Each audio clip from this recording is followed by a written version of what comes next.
ದೋಸ್ತಿಗಳ ನಡುವೆ ಟಿಕೆಟ್ ಹಂಚಿಕೆ ಹಗ್ಗ ಜಗ್ಗಾಟ ಮತ್ತಷ್ಟು ಕಗ್ಗಂಟಾಗಿದೆ. ಸಂಜೆ 5 ಗಂಟೆ ಅಷ್ಟೊತ್ತಿಗೆ ತುರ್ತು ಸಭೆ ಕರೆದಿದ್ದಾರೆ ಮುಖ್ಯಮಂತ್ರಿ ಕುಮಾರಸ್ವಾಮಿ. ಸೀಟು ಹಂಚಿಕೆ ಕುರಿತು ಗೊಂದಲ ಉಂಟಾದ ಹಿನ್ನೆಲೆಯಲ್ಲಿ ಈ ಒಂದು ಅರ್ಜೆಂಟ್ ಸಭೆಯನ್ನ ಕರೆಯಲಾಗಿದೆ ಅನ್ನೋ ಮಾಹಿತಿ ಲಭ್ಯವಾಗ್ತಾ ಇದೆ. ಒಟ್ಟಿನಲ್ಲಿ ಸಭೆಯಲ್ಲಿ ಜೆಡಿಎಸ್ ಶಾಸಕರು ಸಚಿವರೆಲ್ಲ ಭಾಗಿಯಾಗಿದ್ದಾರೆ. ಮುಂದಿನ ನಡೆ ಬಗ್ಗೆ ಸಿಎಂ ಕುಮಾರಸ್ವಾಮಿ ಚರ್ಚೆ ನಡೆಸಲಿದ್ದಾರೆ ಅಂತ ಹೇಳಲಾಗ್ತಿದೆ.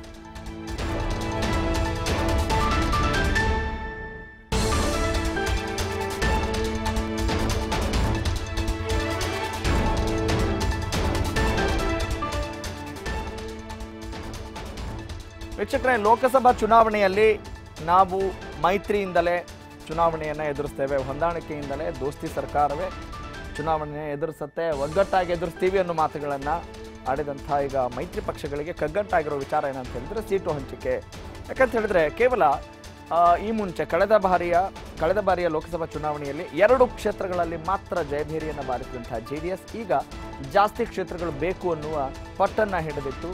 ಹಾಗೆಯೇ ರಾಷ್ಟ್ರೀಯ ಪಕ್ಷವಾದಂತಹ ಕಾಂಗ್ರೆಸ್ ಕೆಲವೊಂದಕ್ಕೆ ಹಾಲಿ ಸಂಸದರಿರುವಂಥ ಕ್ಷೇತ್ರಗಳನ್ನು ಬಿಟ್ಕೊಡೋದು ಅಷ್ಟು ತರ ಅಲ್ಲ, ನಮ್ಮ ಅಸ್ತಿತ್ವಕ್ಕೆ ಧಕ್ಕೆ ಆಗುತ್ತೆ, ಅಸ್ತಿತ್ವದ ಪ್ರಶ್ನೆ ಆಗುತ್ತೆ ಅನ್ನೋ ಮಾತುಗಳು ಕೂಡ ಸಹಜವಾಗಿ ವ್ಯಕ್ತವಾಗಿರುತ್ತವೆ.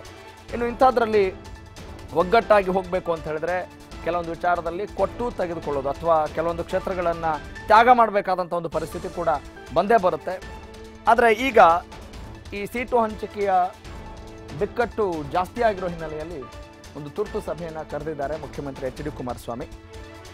ಎಸ್ ವೀಕ್ಷಕರೇ, ಬನ್ನಿ ಈ ದೋಸ್ತಿಗಳ ನಡುವೆ ಟಿಕೆಟ್ ಹಂಚಿಕೆ ಯಾವ ರೀತಿ ಕಗ್ಗಂಟಾಗಿದೆ, ಯಾವೆಲ್ಲ ಕ್ಷೇತ್ರಗಳಿಗೆ ಈಗ ಇಂಥ ಒಂದು ಪಟ್ಟನ್ನು ಹಿಡಿಯಲಾಗ್ತಾ ಇದೆ, ಈ ತುರ್ತು ಸಭೆಯ ಮಹತ್ವ ಏನು ತಿಳ್ಕೊಳ್ಳೋಣ. ನನ್ನ ಜೊತೆ ಲೈವ್ ಜಾಯ್ನ್ ಆಗ್ತಾ ಇದ್ದಾರೆ ನಮ್ಮ ಪೊಲಿಟಿಕಲ್ ಕರೆಸ್ಪಾಂಡೆಂಟ್ ಕಿರಣ. ಈ ತುರ್ತು ಸಭೆಯ ಮಹತ್ವ ಏನು, ಯಾವೆಲ್ಲ ವಿಚಾರಗಳ ಬಗ್ಗೆ ಚರ್ಚೆ ನಡೀಬಹುದು? Could you go ahead please?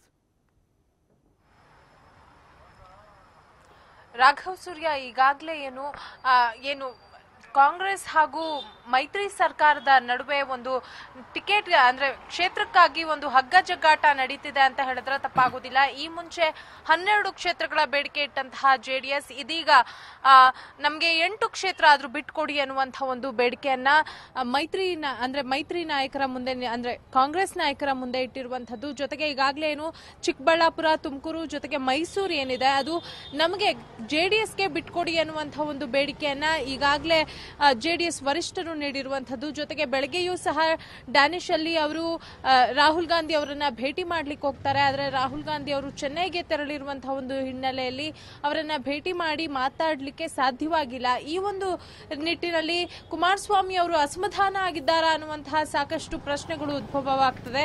ಯಾಕೆಂತ ಹೇಳಿದ್ರೆ ಬೆಳಗ್ಗೆ ತಾನೇ GT ದೇವೇಗೌಡ ಅವರು ಬರ್ತಾರೆ ಕುಮಾರಸ್ವಾಮಿ ಅವರ ನಿವಾಸಕ್ಕೆ ಬಂದು ಮೈಸೂರು ಏನು ಕ್ಷೇತ್ರ ಇದೆ ಅದು ನಮಗೆ ಇರಿಸ್ಕೊಳ್ಳುವಂತ ಒಂದು ಪ್ರಯತ್ನವನ್ನ ಮಾಡಿ, ಅಂದ್ರೆ ಸಿದ್ದರಾಮಯ್ಯ ಅವರು ಇನ್ನೂ ಸಹ ಸಿದ್ಧ ಆಗಿಲ್ವಾ ಮೈಸೂರು ಕ್ಷೇತ್ರವನ್ನ ಬಿಟ್ಕೊಡ್ಲಿಕ್ಕೆ ಜೆಡಿಎಸ್ ನಾಯಕರಿಗೆ ಅನ್ನುವಂತಹ ಸಾಕಷ್ಟು ಪ್ರಶ್ನೆಗಳು ಈ ಏನು ಕುಮಾರಸ್ವಾಮಿ ಅವರು ಕರೆದಿರುವಂತಹ ಒಂದು ಸಭೆಯ ಸುತ್ತ ಇದೆ ಅಂತ ಹೇಳಿದ್ರೆ ಥ್ಯಾಂಕ್ ಯು ಕಿರಣ, ಧನ್ಯವಾದ ತಮ್ಮೆಲ್ಲ ಮಾಹಿತಿ.